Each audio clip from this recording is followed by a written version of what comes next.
नमस्ते बच्चों, स्वागत है आपका हिंदी निवास में। मैं पद्मलता। आज हम जो है शब्दभेद का अगला शब्दभेद पढ़ेंगे।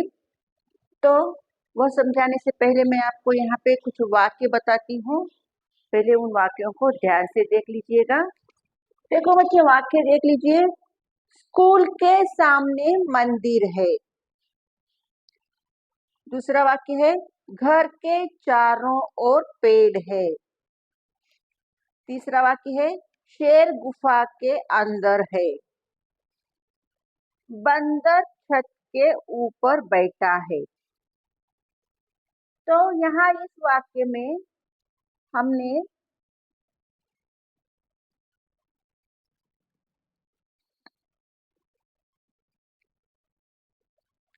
देख लीजिए, पहला वाक्य स्कूल के सामने मंदिर है। यहाँ पे जो है, अगर हमने यह के सामने अगर हटा लिया तो स्कूल मंदिर है। वाक्य किस तरह होगा? अगर हमने के सामने अगर हटा लिया इस वाक्य में से, तो स्कूल मंदिर है। मतलब यह निरर्थक वाक्य है। इस वाक्य का कोई मीनिंग नहीं है। हमने यहाँ पे के सामने लिखा है, इसलिए इस वाक्य का मीनिंग है स्कूल के सामने मंदिर है। वाक्य सार्थक है। अगर हमने यह के सामने हटा लिया तो जो है यह वाक्य निरर्थक बन जाएगा। उसी तरह घर के चारों ओर पेड़ है। यहाँ चारों ओर, अगर हम चारों ओर को हटा देंगे और वाक्य को पढ़ेंगे तो देख लीजिए, घर के पेड़ है, कोई मीनिंग नहीं बनता इस वाक्य का। उसी तरह शेर गुफा के अंदर है। अगर के अंदर हम हटा देंगे तो शेर गुफा है, मीनिंगलेस सेंटेंस है। उसी तरह बंदर छत के ऊपर बैठा है। अगर हम के ऊपर हटा देंगे तो बंदर छत बैठा है। इस तरह वाक्य बनेगा। मतलब एक जो के सामने, चारों ओर, के अंदर, के ऊपर, इस तरह के जो वाक्य है, इस तरह के जो शब्द है, इससे इस वाक्य का अर्थ बन गया, इस वाक्य का मीनिंग बन गया। तो संज्ञा के बाद ये शब्द आए हैं।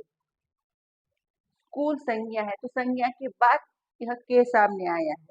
तो संज्ञा के बाद आने वाले ऐसे शब्द, जो शब्द वाक्य के दूसरे शब्दों को जोड़ते हैं और अर्थपूर्ण वाक्य बनता है, ऐसे शब्दों को हम जो है संबंध बोधक शब्द कहते हैं, संबंध बोधक अव्यय कहते हैं। संज्ञा के बाद आने वाले ऐसे अव्यय जो वाक्य के अन्य शब्दों से संबंध बताते हैं, ऐसे शब्दों को, ऐसे अव्यय को हम संबंध बोधक अव्यय कहते हैं, जिसे हम इंग्लिश में प्रेपोजिशन कहते हैं। तो हमारा जो अभी शब्द भेद का यह भेद है, वह है संबंध बोधक।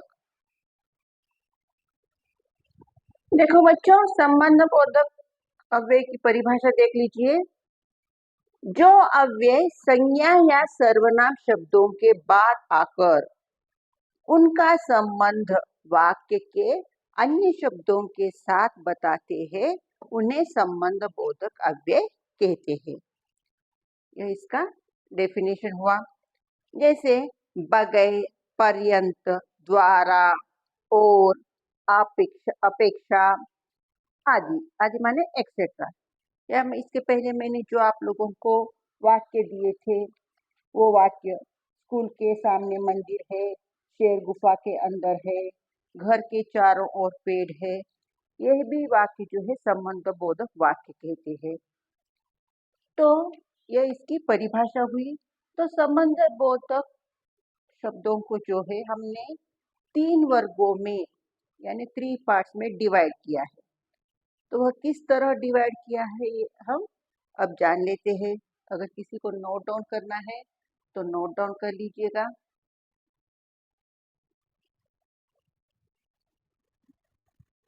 तो बच्चों, संबंध बोधक अव्यय को जो है 3 पार्ट्स में जो है डिवाइड किया है। वह किस तरह डिवाइड किया है मैं आपको यहाँ पे समझा देती हूँ, देख लीजिएगा।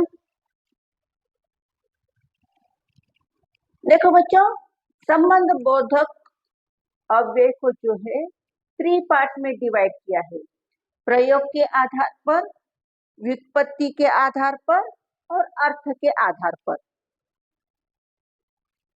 और प्रयोग के आधार पर जो संबंध बोधक अव्यय है उसे फिर से जो है 2 पार्ट में डिवाइड किया है, विभक्ति सहित संबंध बोधक और विभक्ति रहित संबंध बोधक। विभक्ति प्रत्यय, विभक्ति जो कारक चिन्ह हम जिसे कहते हैं, कारक जो है अलग टॉपिक है, उसे हम बाद में विस्तार से पढ़ेंगे।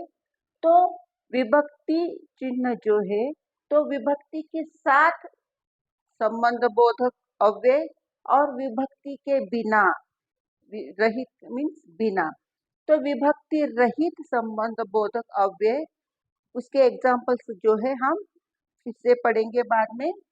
तो प्रयोग के आधार पर जो है 2 पार्ट में उसे डिवाइड किया है, विभक्ति सहित और विभक्ति रहित। उसी तरह व्युत्पत्ति के आधार पर संबंध बोधक वाक्य जो है वह जो है फिर उसे 2 पार्ट में डिवाइड किया है, एक मूल और एक यौगिक। मूल में जो है इस तरह के शब्द आते हैं संबंध बोधक अव्यय, बिना, रहित, मात्र, तक, पास, ऐसे शब्द जो है मूल में आते हैं। और उसी तरह यौगिक जो शब्द होते हैं, के तुल्य, के ऊपर, के पास, ये जो है उत्पत्ति के आधार पर जो है यौगिक में आने वाले संबंध बोधक वाक्य है। उसी तरह अर्थ के आधार पर जो है इस तरह के संबंध बोधक वाक्य आते, संबंध बोधक वाक्य आते हैं, कालवाचक, स्थानवाचक, तुलनावाचक, विनिमयवाचक, विरोधवाचक, सादृश्यवाचक, व्यतिरेकवाचक, साधनवाचक, दिशावाचक और हेतु सूचक। तो संबंध बोधक वाक्य, संबंध बोधक अव्यय को जो है 3 पार्ट्स में डिवाइड किया है, प्रयोग के आधार पर, व्युत्पत्ति के आधार पर, अर्थ के आधार पर। और उसे जो है फिर के 2 पार्ट किए हैं, प्रयोग के आधार पर, विभक्ति सहित और विभक्ति रहित। उसी तरह व्युत्पत्ति के आधार पर मूल और यौगिक, और अर्थ के आधार पर वे सारे संबंध बोधक अव्यय आपको देखने को मिलेंगे। तो विभक्ति सहित और विभक्ति रहित जो वाक्य है संबंध बोधक के, वे अब हम पढ़ेंगे। तो बच्चों, संबंध बोधक जो है प्रयोग के आधार पर विभक्ति सहित और विभक्ति रहित इस तरह 2 हिस्सों में बांटा गया है। तो विभक्ति सहित किसे कहते हैं और विभक्ति रहित किसे कहते हैं? तो विभक्ति सहित उसे कहते हैं जिन अव्यय शब्दों के पहले कारक चिन्ह को जोड़ा जाता है या विभक्तियों को जोड़ा जाता है, वे विभक्ति सहित होते हैं। जैसे कि बालक घर के बाहर खेल रहा है, तो के बाहर यह जो है विभक्ति सहित संबोधक बोधक वाक्य हुआ, संबंध बोधक वाक्य हुआ। उसी तरह आगरा के अपेक्षा दिल्ली में ज्यादा गर्मी है, तो के अपेक्षा यह जो है विभक्ति सहित संबंध बोधक अव्यय हुआ। उसी तरह पैसों के लिए लोग क्या कुछ नहीं करते, क्या क्या क्या नहीं करते, पैसे के लिए लोग क्या नहीं करते, तो के लिए यह जो है विभक्ति सहित संबंध बोधक अव्यय हुआ। तो जिन शब्दों के पूर्व जो है कारक चिन्ह जोड़ा जाता है वह विभक्ति सहित संबंध बोधक वाक्य हुए। और विभक्ति रहित यानी जिन अव्यय शब्दों से पूर्व कारक चिन्ह नहीं जुड़ते वे विभक्ति रहित संबंध बोधक वाक्य हुए। जैसे कि भगत सिंह ने जीवन पर्यंत देश की सेवा की, भगत सिंह ने जीवन पर्यंत देश की सेवा की, पर्यंत यह विभक्ति रहित संबंध बोधक अव्यय हुआ। यहाँ कोई कारक चिन्ह नहीं है, सिर्फ पर्यंत है। उसी तरह तुम्हारे सिवाय मेरी मदद कौन करेगा? तुम्हारे सिवाय मेरी मदद कौन करेगा? तो सिवाय यह जो है विभक्ति रहित संबंध बोधक अव्यय हुआ। तो जिन शब्दों के पूर्व कारक चिन्ह लगता है उन्हें विभक्ति सहित संबंध बोधक वाक्य कहते हैं, और जिन शब्दों के पूर्व कारक चिन्ह नहीं जुड़ते वे विभक्ति रहित हुए। तो ये हुए प्रयोग के आधार पर उसके दो प्रकार, विभक्ति सहित और विभक्ति रहित। समझ आया? तो हमारा जो नेक्स्ट जो है व्युत्पत्ति के आधार पर देख लेते हैं उसे भी। तो व्युत्पत्ति के आधार पर दो यहाँ पे प्रकार है, मूल और यौगिक। मूल में जो है इस तरह के शब्द आते हैं, बिना, रहित, मात्र, तक, पास। और यौगिक में जो है के तुल्य, के ऊपर और के पास। उसी तरह अर्थ के आधार पर जो है कालवाचक, जैसे कि के पहले, के आगे, के बाद, के पीछे, इस तरह के शब्द कालवाचक में आते हैं। और स्थानवाचक में जो है के ऊपर, के नीचे, के निकट, के भीतर, ऐसे शब्द जो है स्थानवाचक में आते हैं। उसी तरह तुलनावाचक, आगे, सामने, पहले, अपेक्षा, यह तुलनावाचक हुए। उसी तरह विनिमयवाचक, जैसे कि बदले में, जगह पर। और विरोधवाचक में जो है आपको विपरीत, विलोम, के विरुद्ध, के प्रतिकूल, ऐसे शब्द जो है विरोधवाचक संबोधक बोधक अव्यय में ये शब्द आते हैं।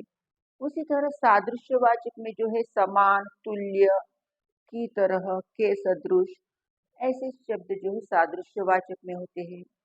और व्यतिरेकवाचक में बगैर, बिना, सिवाय, अलावा, ऐसे शब्द जो है व्यतिरेकवाचक में। और साधनवाचक संबंध बोधक जो शब्द होते हैं वे है के द्वारा, के जरिए, के सहारे, ऐसे शब्द। और दिशावाचक में चारों ओर, के सामने, की ओर, ऐसे शब्द। और हेतु सूचक में जो है के कारण, के हेतु, के सिवाय, ऐसे शब्द जो है हेतु सूचक वाक्य में आते हैं। तो संबंध बोधक के जो है 3 प्रकार है, और उसके जो उपभाग है ये इस तरह आपको मैंने यहाँ पे समझाया है। तो अगर किसी को नोट डाउन करना है नोट डाउन कीजिए। अगर फिर भी आपको डाउट है, इसमें कुछ समझ नहीं आता है, तो कमेंट बॉक्स में जरूर आपके डाउट पूछ लीजिएगा।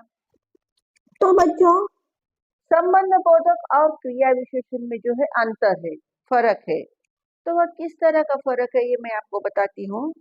कुछ अव्यय जो है क्रिया विशेषण के रूप में और संबंध बोधक के रूप में भी प्रयुक्त होते हैं।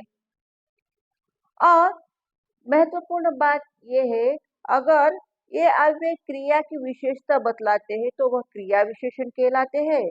अगर ये अव्यय जो है संज्ञा या सर्वनाम के साथ होता है तो वह संबंध बोधक कहलाता है।